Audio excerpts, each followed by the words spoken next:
Hi guys, welcome back to my channel. So today's video is all about the bags that I regret most. I've looked back at my entire bag buying history and I've highlighted the bags which not only were they not successful purchases, but I really regret buying in the first place. And that isn't true of every kind of failed bag purchase. You know, I'm more than happy to, when I buy a bag, if it doesn't work out, just sell it on, and I don't usually regret that. But there are some bag purchases where I've either made a huge loss or there's some other reason why I really regretted it. So this is a mix of bags which I sold a long time ago, some I still own, but I'm going to be going through them one by one, sharing my thoughts and hopefully any lessons learned as well. So I hope you guys enjoy this and let's get started. I did also want to give you guys an update with these sales that are happening right now. There are so many sales on pretty much every single store. I know a lot of stores are trying to boost sales at the moment, so I have an all new blog post with a full roundup of every single sale that I know happening at the moment. Quite a few of them are luxury sales as well, and they are pretty generous in terms of their discounts. So you can get Saint Laurent Uptown pouches, Bottega Veneta New Season, all kinds of good stuff at pretty decent discounts. So as I mentioned, I do have a whole blog post with a full list, so I will link that down below if you did want to check it out. So first up, I'm talking what I consider to be my most failed bag purchase ever, which is the Louis Vuitton soft locket. And I bought this, I want to say like 5 years ago when it was first released. And at the time, Louis Vuitton were talking about this as if it was their new it bag. They did a big campaign launch around it. I think Michelle Williams was fronting the campaign and she looked amazing with it. A ton of celebrities had this bag and I just fell in love with it. I thought it was so beautiful. I was totally swayed by their marketing as well. So I did buy it and it was pretty expensive. I want to say it was about 2,300, something like that. And it was a beautiful quality bag. You know, it was very heavy, but that's because it was all leather. But what I didn't realize was it wasn't really suited to the bag styles that I like. You know, overwhelmingly I am a tote bag girl when it comes to work bags, especially if I'm carrying my laptop. And this bag was a top handle, which now I know I don't love that much, but back then I was still kind of finding that out. It was very heavy whenever I wanted to carry my laptop, and I would always just tend to grab my Neverfull at that time. So the functionality didn't really work for me. I decided to part ways with it, but oh my goodness, it was so difficult to sell. I tried several times, no takes at all, and I think I ended up actually selling it on eBay, and I made a very, very substantial loss. I think I lost at least £1,000 on a bag that I just used a couple of times and it was in pristine condition.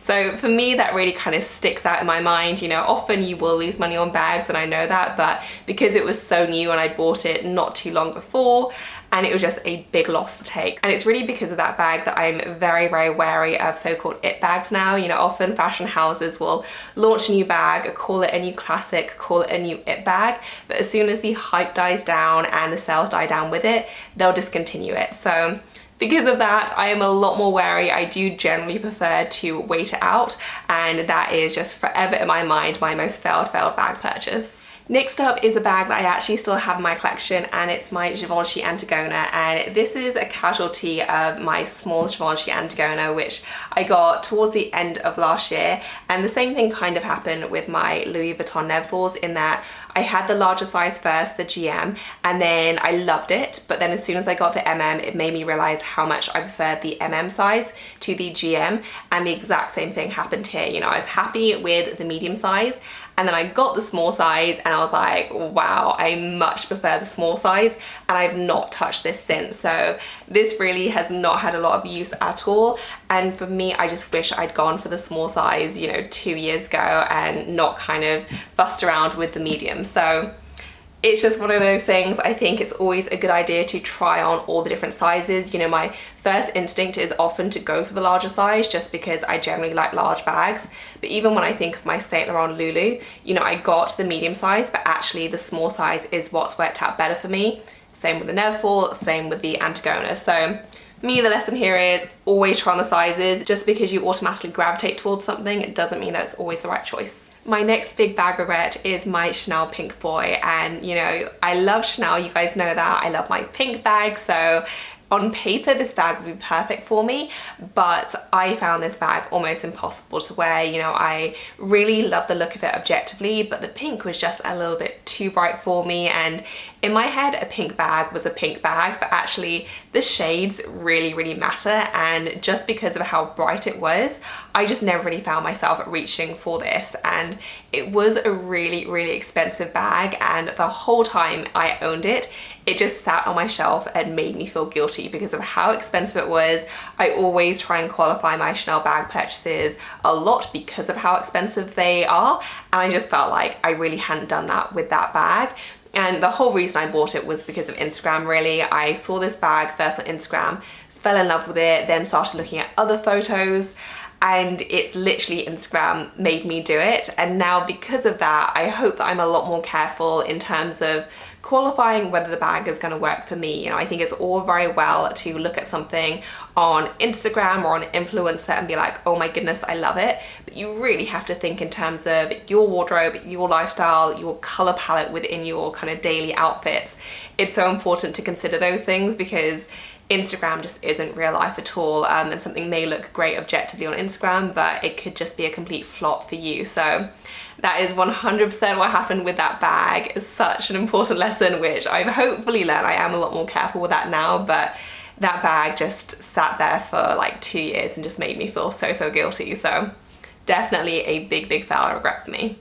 And then leading on from that is my other Chanel boy, and I don't regret this in the same way that I regret my pink one, because my issue with the pink one was that I found it almost impossible to team with my daily outfits, which wasn't really the case with the black Chanel boy. You know, it's a pretty neutral color, but really the style just wasn't right for me, which probably contributed to my failed purchase with the pink one. I don't really love the boy that much for me personally. On other people, I think it's great, and again, that's something else I learned with that purchase, in that just because it's a style that looks good on others and people love it doesn't always mean that's going to be the same for you, and the Chanel boy is the quintessential example of that for me personally. And towards the end, its only purpose, it seemed to me, was just again to sit on the shelf and make me feel guilty for how much money I spent on it. And I know it's a bit of a cliche at the moment, but the idea of sparking joy is so important, especially when it comes to luxury purchases. And you know, whenever I'm thinking about cleaning out my closet, doing a bag sale, I'm always very conscious that I don't want to regret selling a bag. But at the same time, it's so important that everything that you own that is really expensive, you should completely 100% love. And someone posted about this in my bag chat group the other day, about the one item that you own that you just love to bits even though you've worn it countless times. I think the post is actually about some jewelry pieces, and I commented about my Cartier bracelet because I've worn this every single day since I got it, but it doesn't get old for me. Every time I look down there, I love it so much. It was such a great purchase, and it really does spark so much joy for me. And if that's not true of any luxury item in your closet, then I think that's a really good reason to part ways with it, because at these prices, you should love it so much and get so much joy. So that definitely was not the case with my Chanel boy. It really just, you know, made me feel guilty and bad. So it was a clear sign that it was time to let it go, but for sure I wish I hadn't bought either of those. And now onto another really bad regret, and I think this one is pretty much up there in terms of my Louis Vuitton soft locket, but it is my Goyard tote. If you follow my channel for a while, you may have heard me mention this once or twice, because this is consistently one of my kind of worst buys ever. This is actually a graduation present from my mum, so it does have sentimental value, and I'm annoyed at myself for not picking something else. So we obviously did get it personalized, but the wear and tear on this bag is shocking. It's by far the worst bag I've ever owned in terms of wear and tear. I only used it for a couple of months, and there were holes right around the corners, the paint's chipping off, and I was just devastated. I did contact them, and they said that they could perhaps put patches on it for a cost, but considering it was so new, that was just really not an okay response for something that costs this much money, because it is an expensive bag and it's just so flimsy and just such not great quality. So I wish I'd gone for something else. You know, obviously it is personalized, so it's kind of a keeper anyway, but I just wish I'd gone for something more durable. You know, probably anything from Louis Vuitton would have been a better shout. I wanted to be able to enjoy and use this forever, but as soon as I started seeing the wear, I just stopped using it because I didn't want to completely destroy it. I pretty much not used it since. So Even though, you know, I love the idea of it and the personalization experience was great, I just wish I picked something else I could actually enjoy this buy, but definitely not a great one from Goyard. Next up is a bag that I did sell, and this one isn't the worst purchase in the world, but I do still regret buying it. You know, I did make a small loss on it, not anything too big because I did get this one at Heathrow, but I feel like it was just a stupid purchase and I was a bit annoyed at myself for buying it. So this is the Chanel wallet on chain in the kind of turquoise color, or the Tiffany blue color that I got. And this was another one where I kind of got swayed by the Chanel hype. You know, anytime Chanel release some really pretty colors, I feel like on the internet, whether that's on Instagram or the purse forum or whatever, there is a lot of hype about that collection, and it's difficult not to get drawn in if you follow that stuff a lot. So I try not to, because otherwise I'd spend all of my money at Chanel. But this collection dropped and I thought the colors were just beautiful. But overwhelmingly what this taught me was just because you like a colour objectively, it doesn't mean that it's going to work with your wardrobe. I know everyone says that I pick the same colours all the time for my bags, but there's a reason for that, because every time I've not done that in the past, I've ended up selling the bag because I don't reach for it. And the Tiffany blue Chanel wallet on chain was a classic example of that. I found out pretty quickly that it wasn't really going to be a keeper for me, because every time I tried to wear it, I was like, well, this doesn't go, that doesn't go. Like, it was a constant, it didn't go with my outfit, and I just felt like I had to wear all black in order to make it work. So that was another one where I just learned to qualify colors more and really think through, and now I actually even go through my camera roll looking at photos I've taken of outfits just to try and see if I can work a color into my wardrobe. Usually the answer is no, but it's just a big lesson for me that color is so important. You could love the bag, and I do have many other wallet on chains, but if the color and the shade isn't right, you're just not going to use it. And up next is a bag which I've spoken about in a few of my recent misses videos, so if you caught those then you'll know what I'm about to say, but it is my Prada bucket bag, which not only is it a miss, but it's 100% a bag that I regret. You know, my reasons for it not working out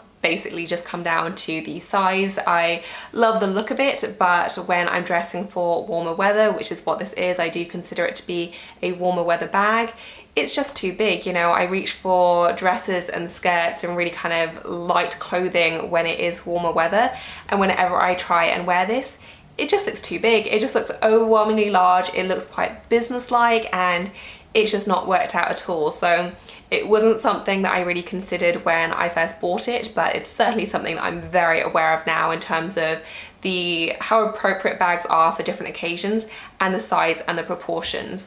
And this really makes the cut when other bags that haven't worked out didn't, because of the price. You know, I think it's one thing to spend money on a high street bag and it not work out.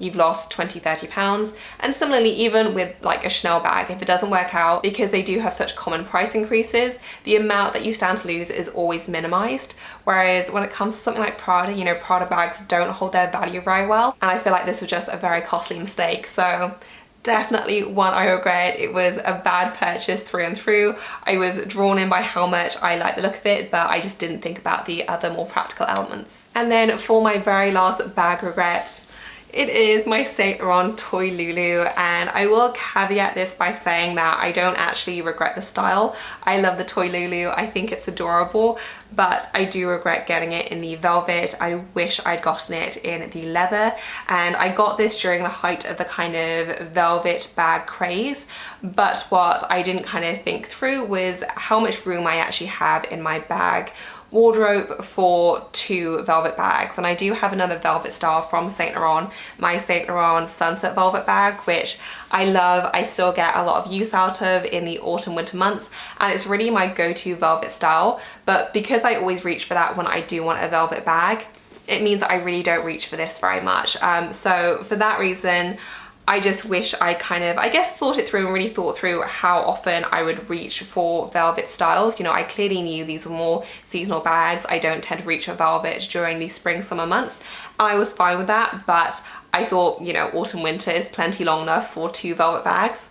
It's just really not the case for me. So I wish I'd gotten this in leather because I do really enjoy it. I think it's an adorable style, but because I got it in velvet, it just doesn't get a lot of use. So Still love my Sunsilk velvet bag. I think it's such a great style, but sadly the Toy Lulu doesn't get a lot of use and I do regret getting it in the velvet. So that is it for this video, guys. I hope you enjoyed it. Let me know in the comment section below if there are any bags that you really regret that were not only failed bag purchases, but you wish you never bought in the first place. Let me know below. If you enjoyed the video, please do give this a thumbs up. And as always, thank you so much for watching. I will see you in my next one. Bye, guys.